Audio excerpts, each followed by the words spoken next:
Hi guys, it's Peter Riziak, OurFavoriteLender.com, and thank you for watching Home Buying Made Easy. I'm sitting down today with Ed Woodruff. Thank you, sir, for sitting with us. Thank you. And Ed is an appraiser, and he's going to talk to us today about what is an appraisal. What does an appraiser do? Well, an appraisal is an opinion of value of a property, and lenders are going to want to know what a property is worth when someone's borrowing on a property, just in case they get the property back and they have to sell it. Or it protects the buyer, because if later on down the line the buyer wants to sell their house, if they pay too much for the house, they'll never be able to sell it. So that's where we come in. And we have special training, education, experience requirements in order to be a licensed appraiser, and we're members of professional appraisal organizations to keep current with valuation issues. And we use what we know to form our opinion of value on real estate. Right. And if we have a lot of first-time home buyers here, so what's the difference between an appraisal and an inspection? Well, an inspection concerns the condition of the property. Does the air conditioning system work? Does the washer, dishwasher work? Plumbing, electrical. As an appraiser, we're concerned about what's the house worth, and we assume that all those things work for the most part. And if we get into a house and see it needs a roof, we're going to require a roof. Or if there's obvious cracks in the foundation, we're going to require those to be replaced. There are certain things called minimum property standards that have to be met. But in terms of the overall condition of a house, we take that into consideration with the value, but we don't go around testing things, and we don't guarantee that anything works. So you won't be testing the dishwasher or checking if the faucets are leaking or anything like that? No, we don't do that. Okay. And so you go out and do you actually measure the houses and you walk around with a tape measure and actually measure it? Yes, we do. We measure the house to get the square footage, and we take the square footage of a house from exterior measurements. Okay. And sometimes our square footage of a house is going to be different than what you see in the tax rolls. But the tax rolls often aren't accurate. And sometimes they're grossly overstated, sometimes they're grossly understated. And that's why we measure a house to get the square footage. Right. And I'm glad you actually bring that up. It comes up more often than you think. So you come back with your measurements, and then you give your estimated opinion of value.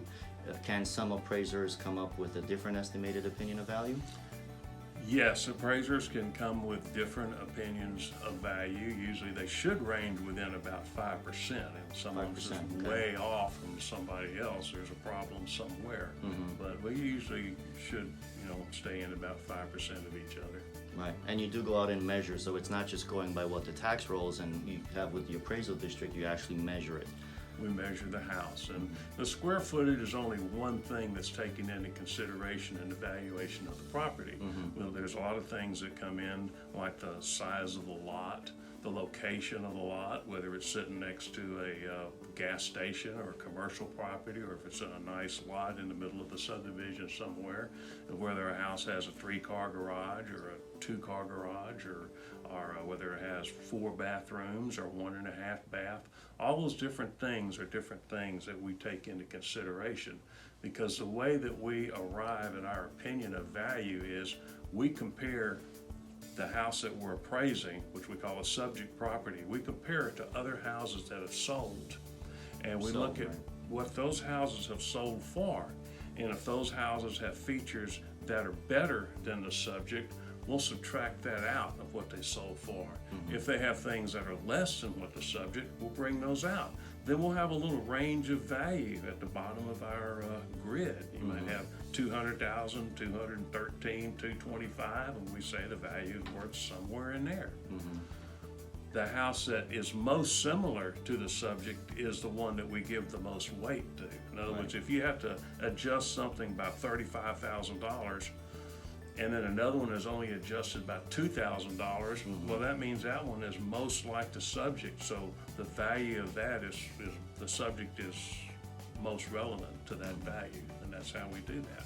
Okay, and I'll get a question sometimes where someone is online and they're searching on many of the online websites you have, and they ask me, okay, well, that house is listed for this and that amount. What they do is they'll take the price, divide by square footage, they come up with a price per square foot. Is that the right thing to do? That's very wrong, because if you just use square footage alone, you're not taking those other things into consideration, like the condition of the property, the lot size, whether it has a swimming pool or not, a garage apartment, outbuildings, all the different upgrades. It's not taking any of those things into consideration. It's like you can compare, you can take a 3,000 square foot pole barn and you can take a 3,000 square foot custom home and say, well, they're both 3,000 square foot, so they're worth the same, and it doesn't work that way. Right. Right. And a lot of times these online valuation services, that's the way they work. They'll take houses based on zip codes. Well, this is in the same zip code as that, so we'll just compare it. And they don't take a lot of things like the condition of the properties, and they don't have, the computer can't do that. Right. No one has looked at those properties. They're taking their square footage off the tax rolls. They got inaccurate square footage. So you got inaccurate data, so you're going to have an inaccurate value. Right. No, I like that. And so what properties would you use as comps? What is a good comp for you? Well, you're going to try to, we have certain guidelines that lenders require us to use, and one of the ones that they prefer is that it's within a mile of the subject Within property. a mile, okay. So, they can't always be that way, but you want properties that are as similar to the subject as possible. And you can't, if you have 10 sales right around the subject property, you can't jump over 3 miles to find this house over here. Right. Because you're going to get a certain value that we're not supposed to appraise to a predetermined value. We can't do that. We have to, our search criteria is based solely on physical characteristics of the subject property. Whether it's 1 story or 2 story, or whether it's brick or wood, how old it is, whether it's new construction or 40 years old. Right. All those things is that's what we base our search criteria on.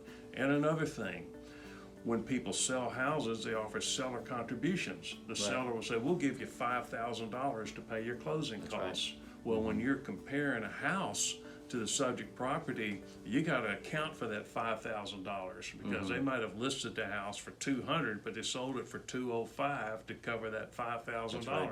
We have to take that out of there. So all those things.